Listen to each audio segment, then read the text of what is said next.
लेकिन एक काम करना पड़ेगा। बोले क्या? अमर कथा श्रवण करना है ना, तो यहां नहीं, हर कार्य का एक क्षेत्र निश्चित होता है, एक स्थान निश्चित होता है। हर चीज हर जगह नहीं सुनाई जा सकती है, हर बात को हर जगह नहीं बताया जा सकता है। कोई कहे कि बीच बाजार में बैठ कर के कोई अध्ययन करे तो नहीं होगा। अगर कहीं कोई दुकान करना है तो उसको मार्केट में जाना ही पड़ेगा। जो जैसा काम होता है उसको वैसा ही स्थान चाहिए। कोई भजन पूजा पाठ करना है तो उसे मंदिर में जाना ही पड़ेगा, और कोई विशेष पूजा पाठ है तो उसे उस स्थल पर जाना ही पड़ेगा। इसलिए आपको चलना पड़ेगा। अमर कथा चाहती हो तो अमरनाथ में ही चलना पड़ेगा। देवी बोली तो चलो चलते हैं। भोले बाबा भी तैयार हो गए, बैल पर सवार हुए, मैया सिंह पर सवार हुई और सिंह पर सवार होकर चल पड़ी अमरनाथ के लिए। ऊंचे पहाड़ों पर जाकर के पहुंचे। एक शिला पर मेरे भोलेनाथ बैठ गए, एक शिला पर मैया पार्वती बैठ गई। दिगंबर बनकर के भोलेनाथ विराजमान हुए। बाबा ने देवी से कहा, देवी देखो, अब मैं तुम्हें अमर कथा सुनाता हूं, लेकिन सबसे पहले ये जंगल को निर्जन कर दो। गणों को आदेश दिया, सारे जंगल को निर्जन बना दिया, कोई जीव वहां पर नहीं रहा। भोलेनाथ ने कहा, देवी अब मैं तुमको कथा सुनाता हूं, लेकिन जब भोलेनाथ कथा सुनाते हैं तो इनको समाधि लग जाती है। अब मुझे कैसे पता चलेगा कि तू ध्यान से कथा सुन भी रही कि नहीं?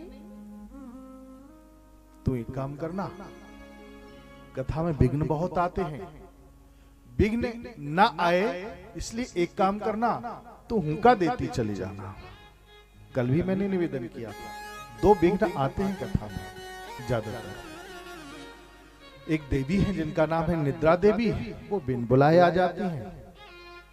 एक श्रीमान जी हैं जिनका नाम है मनीराम जी, वो बिना कहे चले जाते हैं।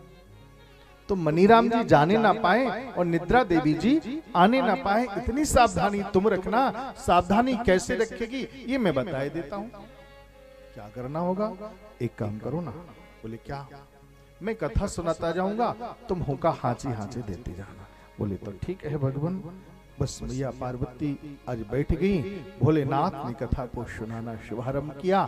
हाँ जी हाँ जी हाँ जी करते करते करते करते जैसे ही कथा 1 दिन पूरी हुई, 2 दिन पूरी हुई, तीसरा दिन हुआ।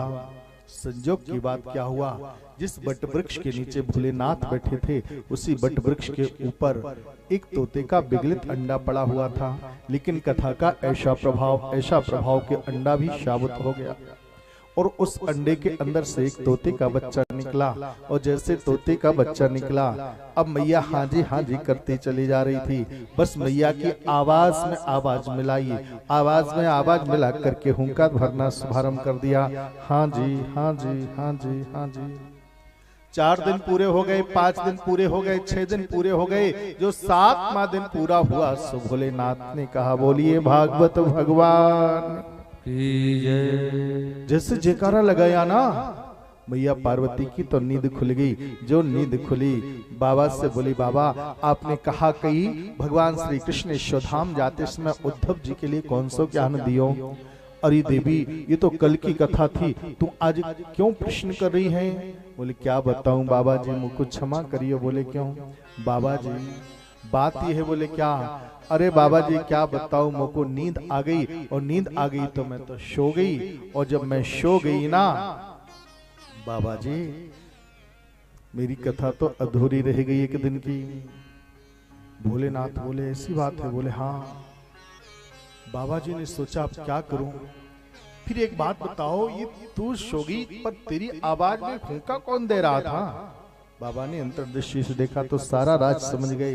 अरे तोते के बच्चे ने तो अमर कथा को पान कर लिया, तो अमर हो जाएगा। अपने भाले को आदेश दे दिया, जाओ इसके प्राण तो ले लो जल्दी।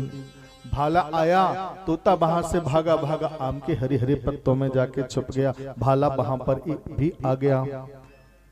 अब तो उड़ते उड़ते उड़ते मरता क्या न करता, घबराते घबराते व्यास आश्रम में आ गया। वहां पर क्या था, अरणी देवी शयन कर रही थी। सो जैसे ही शयन किया, सोते सोते इनका मुंह खुला हुआ था, तोता उड़ करके इनके मुंह के अंदर प्रवेश कर गया, पेट में पहुंच गया। भाले ने जगाया, देवी जागो। बोले कहा बात है, आपके पेट के अंदर तोते का बच्चा है, इसको निकालो, हमको मारना है। देवी बोली चलो मेरे पेट के अंदर तोता का बच्चा चलो गया, कैसे गया ये बात ठीक है, कोई बात नहीं, लेकिन एक बात बताओ। बोले क्या, ये बात मेरी समझ नहीं आती, तुम कहते हो उसको निकालो हमको मारना, कारण क्या है? बोले इसने चोरी करी है। किसकी चोरी करी है? भोलेनाथ की।